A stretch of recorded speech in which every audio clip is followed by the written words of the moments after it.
Hello, my friends. This is Dr. Susan Hartley. Today, I want to talk about something many women over 60 do every single day, cleaning their homes. But here's the truth. The way you cleaned when you were 30 is not the way you should be cleaning now. Your body, your joints, your energy, they all deserve a gentler, smarter approach. And this isn't just about cleaning. It's about protecting your health, avoiding injury, and keeping your independence for many years ahead. Part 1. Why cleaning becomes riskier. After 60. As we age, our muscles naturally lose strength. Our joints, especially the knees, hips, and back, aren't as forgiving as they used to be. Bending to scrub a floor, carrying heavy buckets, reaching high shelves. These movements may seem harmless, but they can trigger back strain, knee pain, or even serious falls. I recently spoke with one of my patients, Linda, age 67. She insisted on deep cleaning her house the way she did 30 years ago. One day, she slipped while carrying a heavy mop bucket. That single fall left her with a fractured wrist and weeks of recovery. The lesson? Cleaning is not just a chore. It can be a hidden health risk if done the wrong way. Smart cleaning adjustments. Here are simple changes that make a big difference. 1. Ditch the heavy bucket. Use a lightweight spray mop or a steam mop. No more lifting gallons of water. 2. Use long-handled tools. Avoid bending to clean baseboards or stretching high to dust. Tools should meet you, not the other way around. 3. Break cleaning into short sessions. Instead of cleaning the whole house in one day, spread tasks over the week. 4. Sit when possible. Dusting or folding laundry can be done from a seated position. Protect your back and legs. 5. Use non-slip shoes. Cleaning often involves water spills. Wearing stable, non-slip shoes can prevent accidents. The emotional side of cleaning. Many women tell me, "But Susan, I feel guilty if I don't clean like I used to." I want you to hear this clearly. Your worth is not measured by how much housework you do. You spent decades caring for your family, your children, your home. Now, your priority should be your health and happiness. Think of cleaning as maintenance, not a marathon. A tidy home is wonderful, but it should never come at the cost of your well-being, a healthier way to think about it. Here's something I often recommend. Turn cleaning into a gentle form of exercise. Play your favorite music. Move slowly and mindfully. Stretch your arms when dusting. Take breaks and hydrate. This way, cleaning becomes less of a burden and more of a healthy, active routine, without pushing your body too far.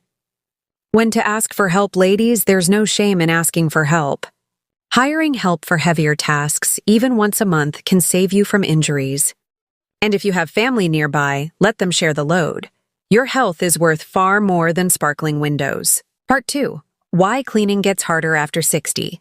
Now, let's be honest for a moment. When we were in our 30s or 40s, cleaning the house didn't feel like such a big deal. Scrubbing floors, carrying laundry baskets, reaching high cabinets, it was just part of daily life. But once we cross 60, our body starts sending us subtle signals.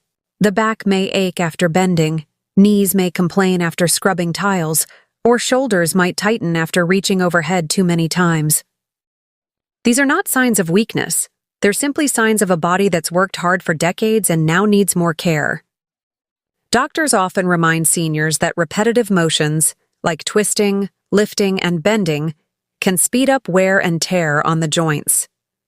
For example, vacuuming for 30 minutes can put almost the same strain on your lower back as carrying groceries up a flight of stairs. That's why so many seniors report back pain or stiff knees after a deep cleaning day.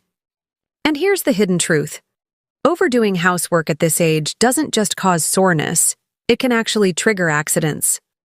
Every year, thousands of adults over 60 in the USA visit the ER due to falls while cleaning, slipping on wet floors, tripping over cords, or losing balance on ladders. So it's not about avoiding cleaning altogether. It's about cleaning smarter, not harder.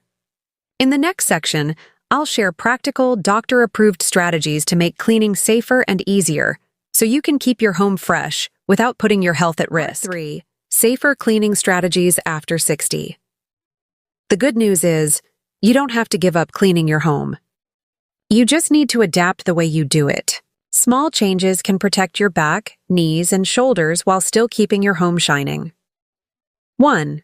Use lightweight tools. Instead of dragging a heavy vacuum around, choose a lightweight stick vacuum or one with wheels. Even swapping your old mop for one with a longer handle can save your back from unnecessary bending. 2. Break tasks into smaller sessions. Instead of cleaning the entire house in one exhausting day, try doing one room at a time. Maybe dust on Monday, vacuum on Tuesday, and do the bathroom on Wednesday. This way, your body gets time to rest in between. 3. Choose seated cleaning. For tasks like folding laundry, polishing silverware, or even sorting drawers, pull up a chair. Sitting reduces pressure on your spine and knees, and you'll be surprised at how much easier it feels. 4. Avoid high and low extremes. Instead of stretching to clean ceiling fans or crouching on the floor to scrub baseboards, use extension tools or ask for help. Many companies even sell dusters that can reach 10 feet high, perfect for tall ceilings without a ladder. 5. Wear supportive shoes. It may sound simple, but cleaning in slippers or barefoot increases your risk of slips and strains. A good pair of supportive sneakers with non-slip soles can make a huge difference in stability. Remember, cleaning doesn't have to leave you sore or tired. With these strategies, you'll finish the job feeling proud, not in pain. Part 4. When to ask for help, smarter alternatives. One of the biggest challenges after 60 is learning that asking for help is not weakness, it's wisdom. Your health is worth far more than a perfectly scrubbed floor. 1. Ask family members. If you have children, grandchildren, or even a neighbor who visits often, let them handle the heavy lifting. Carrying boxes, moving furniture, or scrubbing stubborn stains. Those are jobs better shared. 2. Consider occasional help. Hiring cleaning assistants once a month for deep tasks like carpet shampooing or oven cleaning can be a lifesaver. You don't have to do it all, and outsourcing the toughest chores allows you to focus on lighter, everyday tidying. 3. Use technology. A robotic vacuum or mop might sound like a luxury, but for many seniors, it's actually a smart health investment. These devices quietly handle floors while you save your joints and energy. 4.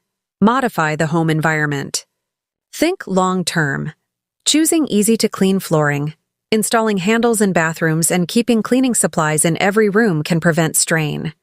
A few smart changes today can make cleaning safer for years to come. 5. Know your limits. If bending down makes you dizzy, or if lifting a bucket leaves you in pain, that's your body's way of saying, enough. Respecting those signals keeps you active, healthy, and independent longer. Part 5. The hidden health benefits of cleaning, when done right. Cleaning, when done safely and gently, can actually be a great form of daily exercise and stress relief. The key is balance. 1. Light movement keeps joints flexible. Wiping down counters, dusting shelves, or folding laundry involves gentle motions that support circulation and mobility. These little activities add up and keep you moving without overwhelming your body. 2. Cleaning can improve mood. Studies show that living in a tidy environment reduces stress and boosts mental clarity. For many seniors, keeping a clean space isn't just about hygiene. It creates peace of mind. 3. It supports independence. Doing light chores on your own, like making the bed or wiping the kitchen table, helps maintain a sense of control and pride. Independence is deeply tied to self-confidence as we age. 4. Cleaning becomes exercise if you pace it. Instead of rushing through a big job, break tasks into smaller parts. For example, clean one bathroom today and save the kitchen for tomorrow. Slow, steady effort burns calories without strain. 5. A cleaner home means better health. Dust-free, uncluttered rooms reduce allergy flare-ups and lower the risk of slips and falls. Your home should be a safe, comfortable sanctuary, not a hazard. Part 6. Why small changes make a big difference. Many seniors feel guilty when they stop cleaning the way they used to, thinking it means they're losing independence. But the reality is, Small changes in how you clean don't make you weaker. They make you wiser. Think about it this way. Bending, scrubbing, and carrying heavy loads might have been easy at 30, but after 60, those same actions can strain your joints, trigger back pain, or even lead to a fall. And here's the thing. Falls are the #1 cause of injury in older adults. So, every time you choose a lighter mop, use a long-handled duster, or sit while folding laundry, you're protecting yourself from those risks. It's not about giving up. It's about making sure your home stays clean and you stay safe. And that's the real victory. Part 7. Use the right tools, not old habits. The truth is, many of us are still using the same tools we bought decades ago. Heavy brooms, stiff mops, and short-handled brushes. But after 60, these outdated tools can actually work against you. Today, you can find lightweight vacuum cleaners, cordless sweepers, and microfiber mops that glide with almost no effort. Long-handled scrubbers mean no more bending to clean floors or tubs. Even small things like a rolling laundry basket can save you from lifting and twisting your back. Modern tools are designed to take the strain off your body. So instead of cleaning with old habits that leave you sore, think of it as upgrading your cleaning style for a new chapter of life. You'll still get the same results, but without the pain or the risk. Part 8. Pace yourself while cleaning. One of the biggest mistakes many seniors make is trying to clean the entire house in one go, just like they did at 30. But your body at 60 deserves more care and pacing. Instead of deep cleaning for hours, try breaking chores into short, manageable sessions. For example, clean the kitchen today, the bathroom tomorrow, and dust the living room the next day. Set a timer for 20 to 30 minutes, then rest, hydrate, and stretch before continuing. This prevents overexertion, keeps your energy steady, and avoids the burnout that often leads to injury. Remember, cleaning is not a race. It's about maintaining a safe, comfortable space while respecting your body's limits. Part 9. When to ask for help. Many people over 60 hesitate to ask for help with cleaning, thinking it makes them a burden. But the truth is, asking for help is a sign of wisdom, not weakness. If a task feels too heavy, too high, or simply unsafe, that's your body telling you it's time to bring in support. Whether it's family members, neighbors, or a part-time cleaning service, delegating ensures your health stays protected. Think of it this way: your energy is valuable. Save it for the things you enjoy, spending time with loved ones, hobbies, or simply relaxing, rather than risking an injury while cleaning. By sharing the workload, you not only stay safer, but also give others a chance to contribute to your well-being. So if you're over 60, remember, cleaning smarter, not harder, is the real secret to staying healthy and independent. You don't have to push yourself like you did in your 30s. Protect your joints, safeguard your back, and use tools and strategies that keep you safe while still keeping your home fresh. Your health is worth more than a spotless floor. Make small adjustments today and you'll thank yourself tomorrow. And if you found these tips helpful, make sure to join me again for more simple ways to protect your health and stay strong after 60. Until then, take care of yourself and remember, you deserve to live safely, comfortably, and joyfully.